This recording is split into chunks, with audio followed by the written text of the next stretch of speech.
Y saludamos a esta hora a la doctora Ana Abril. Ella pertenece al colectivo Voces por la Democracia. Buenas noches, muy amable, gracias la invitación. Doctora, muy buenas noches y gracias por acompañarnos en este espacio informativo. Cuéntenos un poco de qué se trata esta iniciativa.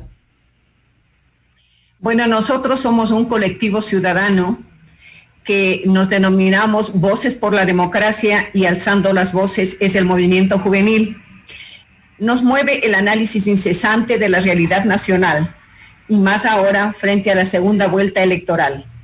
En estas circunstancias hemos analizado varios aspectos que contribuyen a conformar el entorno nacional, como por ejemplo la sentencia del Tribunal Contencioso Electoral, que confirma la negativa al recurso subjetivo de Pachacutic y de Yacu Pérez, y que dejó abierto el camino para que el CNE complete el proceso para la segunda vuelta con los candidatos finalistas, Andrés Arauz y Guillermo Lasso.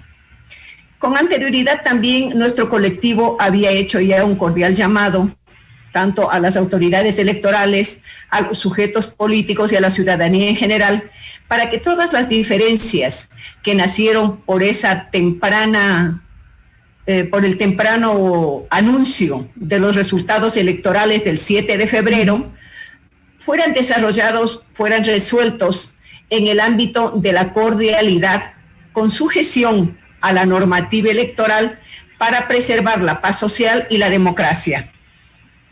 Yo quisiera aclarar que las elecciones no son el único elemento trascendental de la democracia, porque hay también otros valores que son muy importantes para conformar esta democracia, como son la institucionalidad, la separación de funciones, los deberes, los derechos de los ciudadanos, la participación ciudadana, la justicia imparcial. Pero en lo que sí tenemos que estar de acuerdo es en que hay un elemento que es trascendental para la democracia, cuando los detentadores del poder tienen que respetar los derechos de los ciudadanos.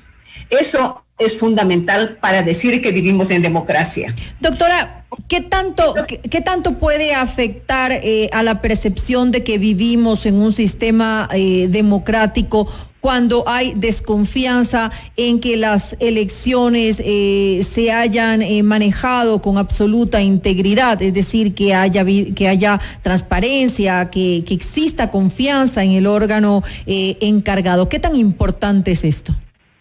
Que se lastima la legitimidad del próximo gobierno, porque tiene que nacer con fuerza, tiene que nacer planes y programas que están dentro de su planificación de gobierno. Si es que hay esta lesión que es a la confianza ciudadana, a este bien público, que tiene que ser muy protegido de la transparencia en las elecciones, pues probablemente van a ser con una sospecha que no le va a poder dar legitimidad en el ejercicio. Le quita esa autoridad entonces legítima que debería tener, y además a los vencedores, y obviamente también a quienes son vencidos les quita la seguridad política de haber participado en unas elecciones que hayan sido íntegras y transparentes. Efectivamente, tanto a ganadores como a quienes resulten vencidos, les interesa dejar en claro que han participado en un proceso en donde ha reinado la transparencia y que los resultados son la expresión de la voluntad popular. Si es que no hay esa seguridad, lastimosamente entran lesionados los unos a ejercer el poder y los otros a hacer una manera que no va a garantizar la democracia. Ahora cuéntenos un poco acerca de esta plataforma de denuncia ciudadana que ya se encuentra funcionando, según tenemos entendido, desde ayer. ¿Esperan ustedes que la gente finalmente forme parte activa en pro de la democracia, de que no se den irregularidades, como lo estamos diciendo en estos momentos? O tal vez la gente no va a participar porque cree que a pesar de que participe no haya después alguna diferencia, es decir, no haya cambios en caso de encontrar irregularidades.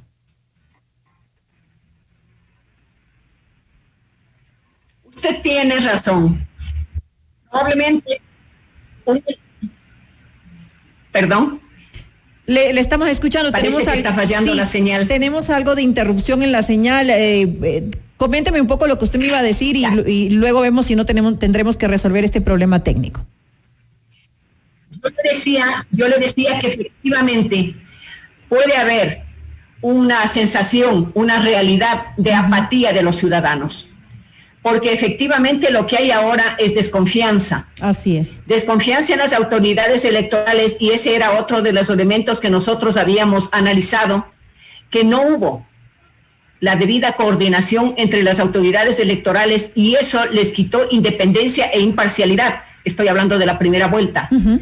Entonces, para eso, nosotros hemos visto que todos estos elementos que ahora están conformando el entorno previo a la segunda vuelta, es necesario despertar el poder ciudadano, que es un derecho que está constitucionalmente garantizado en el artículo 95, para decir a los ciudadanos, ustedes tienen que participar, ustedes tienen que hacer el control social, tienen que empoderarse para tratar de evitar justamente el cometimiento de todos estos actos que el Código de la Democracia los califica como delitos electorales, uh-huh, infracciones electorales, para que sean puestos en conocimiento de las autoridades y sean sancionados a tiempo. Porque lo peor que podría pasarnos es que todo sea extemporáneo, pero aún después de las elecciones esto puede ser conocido, porque el Código de la Democracia también establece sanciones para después, con la destitución de quienes han sido nombrados autoridades en elecciones que no han tenido la transparencia debida. Entonces, ¿qué es lo que estamos pidiendo? Nosotros les decimos a los ciudadanos, uh-huh, que cuando sean testigos de que se está entregando dádivas, regalos u ofertando una recompensa económica a cambio del voto, uh-huh, cuando presenciamos o conocemos que se entregan fondos en dinero en efectivo o en especie para la campaña electoral provenientes de actos ilegales, si se comete algún acto de violencia política de género, si se pauta o promociona bajo contrato o a título gratuito, en forma directa o indirecta, espacios publicitarios en radio, televisión, medios digitales o prensa escrita, para realizar campaña electoral sin estar autorizados por el CNE. Uh-huh. En este caso, nosotros decimos que los ciudadanos tienen que ayudarnos grabando, fotografiando, haciendo videos o recabando pruebas de actos que constituyan estas infracciones electorales, porque empañan el proceso electoral y le quitan transparencia, para que las remitan a la dirección que nosotros estamos promocionando, justamente del colectivo Voces Ciudadanas, uh-huh, y de la Fundación Esquel y Alzando las Voces. Ahora, todas estas denuncias obviamente tienen que estar soportadas por pruebas. Estas son las denuncias que se tomarán en cuenta. Pero por supuesto, son dos temas. El uno es que tienen que previamente llenar el formulario para tener todos los datos del ciudadano, uh-huh, que está haciendo esta denuncia. Y segundo, tiene que adjuntar las pruebas, lo que considere que está demostrando sus acertos, porque de lo contrario no podríamos contar, si no tenemos los datos, la debida identificación de la persona que está haciendo la denuncia y que acompañe todas esas pruebas con lo que nosotros podemos ir al organismo electoral para que haga el procedimiento que le corresponde, bien Tribunal Contencioso Electoral o bien Consejo Nacional Electoral. Y eso se lo hará de forma inmediata, entonces. pero por supuesto, inmediatamente. La dirección electrónica a la que solicitamos que se envíen estas denuncias con las debidas pruebas es, todo minúsculas, esquel.org.es/denuncias. Esa es la dirección electrónica que nosotros les solicitamos que haga las denuncias en esta etapa corta que todavía queda antes del 11 de abril. Cuando se ingresa en esta plataforma, en esta dirección específica, me imagino que aparece un formulario en el cual exactamente, le aparece el formulario para que llene todos sus datos, haga su denuncia y adjunte todas las pruebas que considere demuestran lo que está afirmando en calidad de denuncia para las infracciones electorales. Esta página inició su operación ayer, según tenemos entendido. Hasta el momento ha habido alguna denuncia que se haya podido subir a esa página.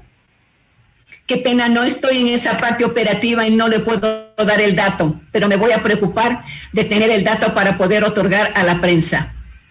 Yo en este momento, aquí estoy, he ingresado justamente a la dirección que usted me dio y efectivamente aquí hay un espacio donde dice denunciar infracciones electorales. Inmediatamente esto nos arroja a nos arroja no un formulario, sino que le pide seleccionar una cuenta. Es importante que esto funcione en forma adecuada, obviamente, para los ciudadanos que vayan a realizar las denuncias que sean necesarias.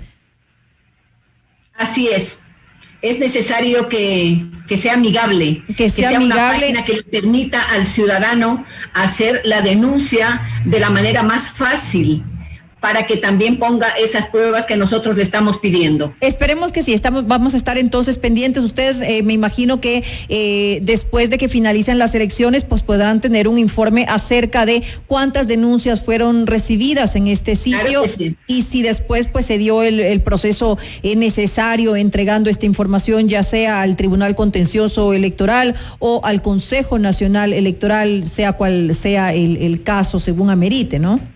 Efectivamente, así es como nosotros tenemos la obligación de hacer un informe de todas las actividades que cumplimos, y más cuando estamos pidiendo que participe la ciudadanía para que se empodere y para que haga el control social de que nos está hablando la Constitución.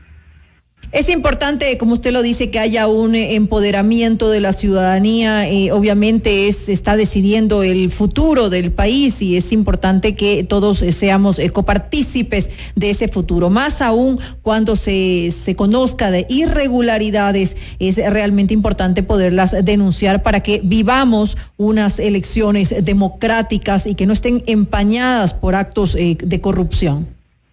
Quiero darle un criterio adicional. El artículo 115 del Código de la Democracia, en el último inciso, dice: la Junta adoptará las medidas necesarias para asegurar la reserva del acto de votación. Esto implica que no se debería permitir que se tomen fotografías. Y con esta prohibición se estaría asegurando además que no hay la prueba para ir a cobrar aquella dádiva o regalo que le están ofreciendo a cambio del voto en tal sentido. Si es que cuidamos el cumplimiento de la norma, también podemos tener un efecto necesario para evitar estas infracciones electorales. Importante esto que nos ha dicho, justamente para evitar que se den ese tipo de dádivas, de dinero para intercambiar por votos, porque no es lo que estamos buscando aquí en nuestro país. Esperamos que haya unas votaciones. Ese es el deber ser de la autoridad. Eso es lo que tiene que cumplir, porque normado ya está. Pero lo que falta es que se ejecuten todas estas disposiciones que permiten que no se cumplan las infracciones electorales. Esta disposición que usted acaba de mencionar del artículo 115 del Código de la Democracia, ¿no se la está entonces controlando de forma adecuada por las autoridades? A ver, probablemente ni siquiera las conocen, es que es la Junta receptora del voto. Entonces la Junta probablemente no le pone la debida atención a la necesidad de que haya la reserva del voto. La reserva quiere decir solamente yo debo saber cómo es mi voto y que se prohíba lo que es tan usual ahora con el teléfono, tomarle una fotografía. Pero a la vez sabemos que cuando le han ofrecido pagar tanto por el voto, tiene que mostrar la prueba. Y la prueba es precisamente esa fotografía. Si es que se cumple lo que dice la norma electoral, se evitaría que haya esa toma de fotografía, esa prueba, y por lo menos en un porcentaje que no se cumplan esas infracciones electorales. Esperemos entonces que sea así. Le quiero agradecer a la doctora Ana Abril, ella pertenece al colectivo Voces por la Democracia. Nuevamente gracias por acompañarnos en este Ustedes, espacio. Gracias por la entrevista.